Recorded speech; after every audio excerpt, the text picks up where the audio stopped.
Guys, it's happening. We're just waiting for the trailer now. We are supposed to be going back in the water within the next hour. Okay guys, you're gonna love CUBA's new look. Now, let me not fall off the stairs like one of the last times that I'm going up and down here, because that's something I'm definitely not gonna miss. The trailer is coming, they almost forgot about us. Now, we're gonna enter a new chapter. CUBA will be reborn. We've not left her. We've put all of our hours and effort into it, and now our home is whole again.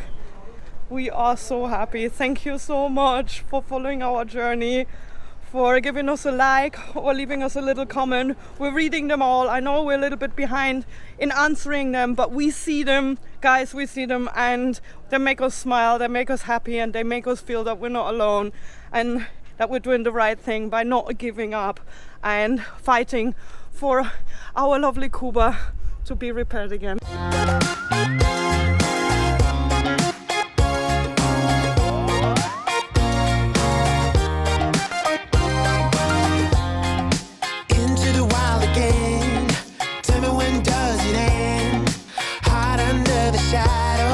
Shadow of the morning into the break of dawn. We are gonna carry on, covered by the daylight. It's alright. We are pushing head on, all your worries be gone. We are running straight out into the wild. Follow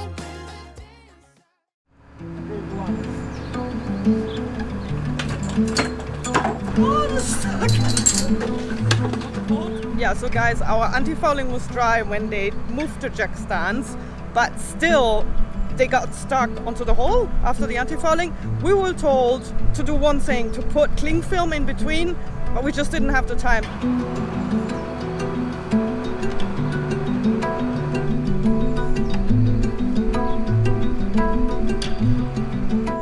Just painting underneath the keel, the bit that was standing, so we couldn't access that before. Yeah? You done? Oh, just in time. That's Rishi over there. He drives the truck. We have full confidence in him. He said 13 years and no boat has fallen off the trailer.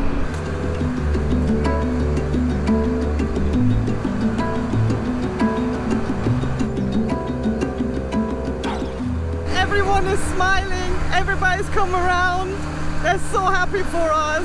They know how long we've been working on the boat and how hard, so they're all just here, just like smiling at us, and we're all like, ah! Everyone's so happy we're leaving! Oh, big smiles! Thank you so much, guys! You've all been wonderful. If that man can go famous on Instagram, I'm coming to hold the rope too. Hey guys. You guys have been awesome. Yeah, bienvenido. Okay, so Nico just went inside the boat to check all of the valves, like to check the seacock that we just changed, to basically just do a round check of the bilge if there's water coming in everywhere. You would really think that if you pull a boat out of the water and put it back a few months later, it's just going to be the same, but we had it in Malta that our clutch just stopped working once we got in the water, and our friends from Rock a Little went in the water and then they had a leak and had to haul out again. So the first thing that you're going to do when you put the boat back into the water is go inside and check that there's nothing leaking and everything is the way it's supposed to be. So, and Nico's done that, and here comes our lovely neighbor, Marine. I'm gonna miss you. I'm gonna miss him. Oh, it's a neighbor. Wow. We don't speak French, he doesn't speak English, but we've become family in the past couple of months. Oh, and there she goes.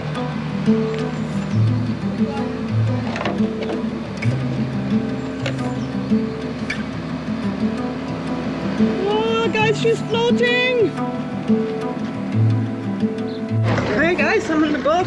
I'm gonna do another check now, quickly, and Nico already turned the engine on. Let me illuminate myself a little bit. Hello, here I am. So the boat is in an absolute mess, but let me just check the seacock that we just changed. The area needs some cleaning, but no, it's looking good down there. everything. No leak, no nothing. Luckily we didn't have to change the through hole, which is the bit that is outside. We only had to change the valve. Seacocks here. Looks good. So we got some water coming into the bilge, not much. Doesn't look like it's coming from anywhere of the seacocks that we changed or anything else that we touched. The stern gland got like 2 drops in the engine bay, so I don't think that's it as well. I'm just gonna wait a little bit. Maybe it's just dripping like a tiny bit. I'm running the bilge pump right now, and then I'll see if in a few minutes it might be dry. It looks like old water as well because the boat has been standing, but yeah, everything else looks really good. It's 10 minutes later. I just checked in the bilge and we hardly have any water coming in really. Now I emptied the box before I left to go outside and meet Annika. Came back 10 minutes later and it's just really a trickle. So this is just water that was accumulated in the boat. How do you get rid of the anti-fouling in your hands then? I asked a guy here in the yard, I said, man, how do you get rid of the anti-fouling? Because I put water on, it had the opposite effect. Guy said, yeah, just put something more toxic on it, diesel or gasoline. Nice. It's horrible, man. And it got full of anti-fouling, so I had to do all the checks. We got a little bit of water coming in, but I think it's just from standing a long time. It's really dirty. You know, imagine it rains, it goes down in the mast. Like we get a little bit of water always in. in. Pump for like a long time. Yeah, so. And it's dirty water. So usually, if, like I said, if we get water, it's clean. It just comes in, and this has been standing. We brought this boat down to the gel coat, and she's good. She's all right. So you know, we would have seen something. The 2 seacocks that we've now changed, they look perfect. There's not even moisture. The stern gland has a couple of drops in the. That's normal. In the engine bay, but that's normal.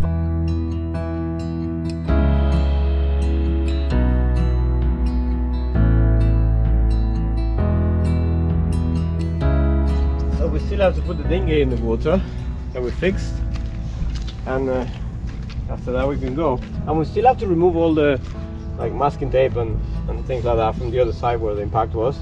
Well, I tried to remove some from the deck. We put priority over cleaning the inside of the boat, and then we didn't look at the outside anymore, basically. I actually sent a picture to my parents and they were like, oh nice, and does this blue tape stay on? It's like, yes mother, it stays on while we're sailing. Oh, careful! Oh, man. What happened? I don't know. I've been boating for a while.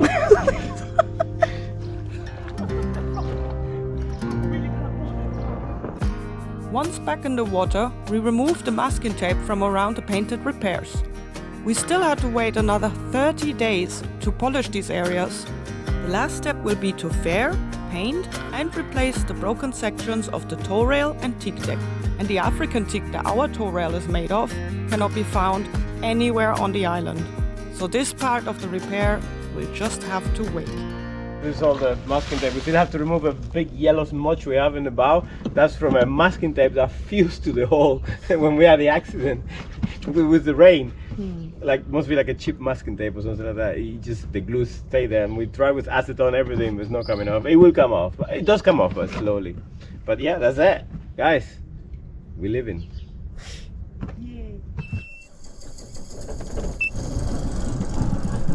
Oh yeah, like a kitten. So I do the stern line and you do the bow line, yeah? Yeah, ready? Let me know. I'm ready.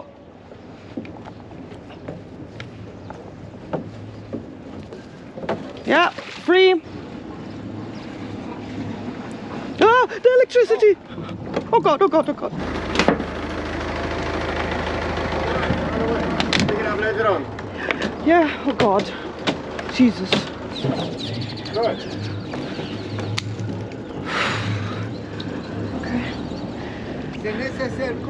Only a little bit I have. Not good. No good. No, we come back. Goodbye. We come back to say goodbye. But goodbye for now.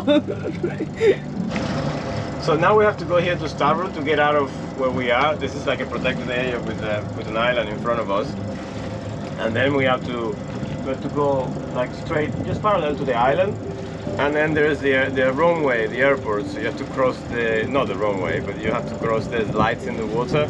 The planes land just a few hundred meters further, just next to the channel. Yeah. So we're going out of the channel and to an anchorage a little bit closer to Oranjestad, where there's hopefully a bit clearer water than here, where we get a lot of growth. So the water here, the water is not as clear as outside. So we tried to go past Eagle Beach, and we've never been there. Since we arrived here, we had the accident, we didn't go anywhere. Oh, this looks crazy shallow. Whoa, and we're full of fuel and full of water. 0 under the keel. It looks like it's getting deeper again.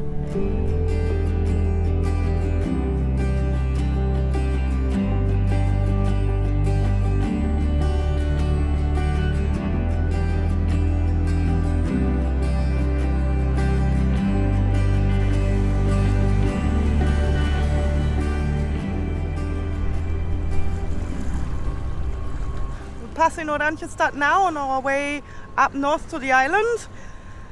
Guys, man, after 3 months on the yacht, I think we completely forgot to boat this morning. And Nick almost fell in the water putting the slip lines, and then we forgot the electricity cable, and we almost yanked that out of the socket when we were leaving. I just caught it in time. Thank God there was no wind this morning, because the boat was already gone. We were no longer tied up, only with electricity. But I heard we're not the only ones that have these experiences. But yeah, not good, guys, not good. It's been way too long. This is the main harbor, the main area of Oranjestad. The last time when we arrived here, we arrived up to here, then we went back, we anchored, and then bang, we were hit. So we never got to explore this area. But now, this is the first time we just passing the point where we can see our track the last time we were here. And oh god, the hotel food, all inclusive. It's just breakfast time right now. Oh man, so nice. The wind is coming right from the hotel. Sailing like this is a little unnerving. I just realized that there's nothing here for like the first time properly. It's scary. Let me stay around here. Oh wow, guys, look at this water.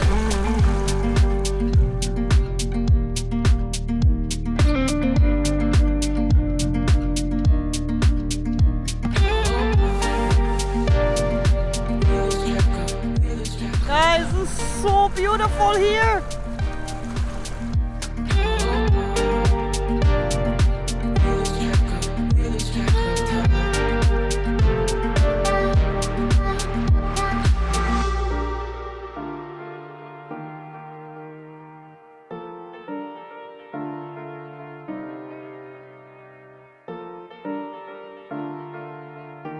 There's some seriously clear water. Whoa. This looks like a swimming pool.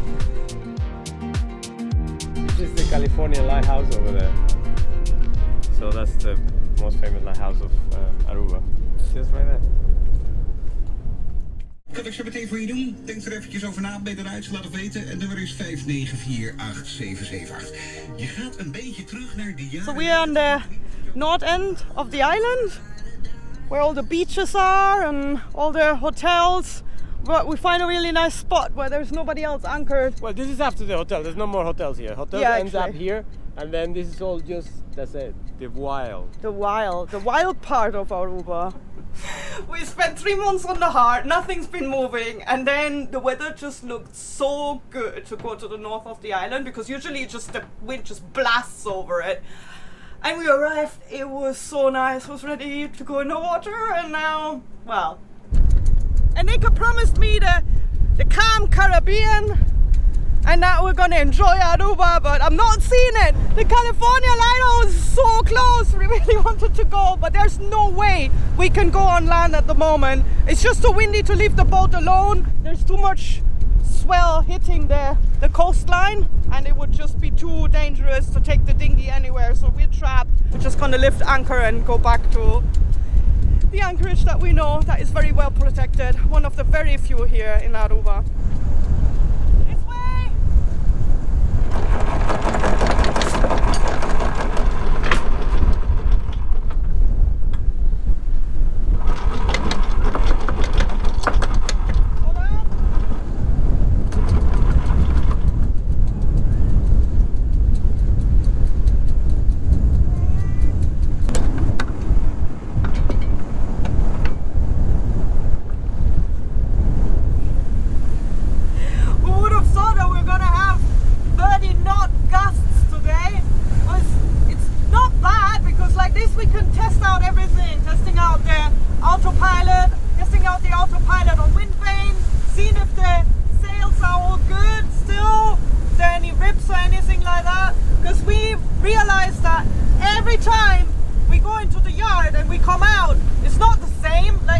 Usually something fails. Like we had friends, quite a few friends, who went into the yard, came back out, and then something wasn't working. So before we're gonna go to the Bahamas, we really want to know that everything is working. And today is actually the perfect day.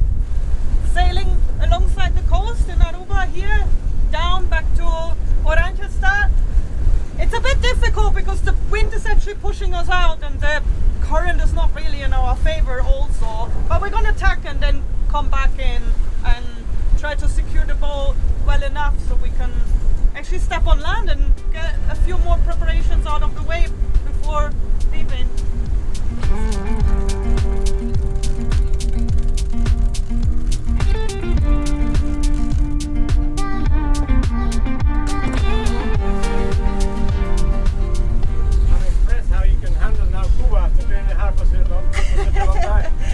Well, it's not just me, it's also the windway.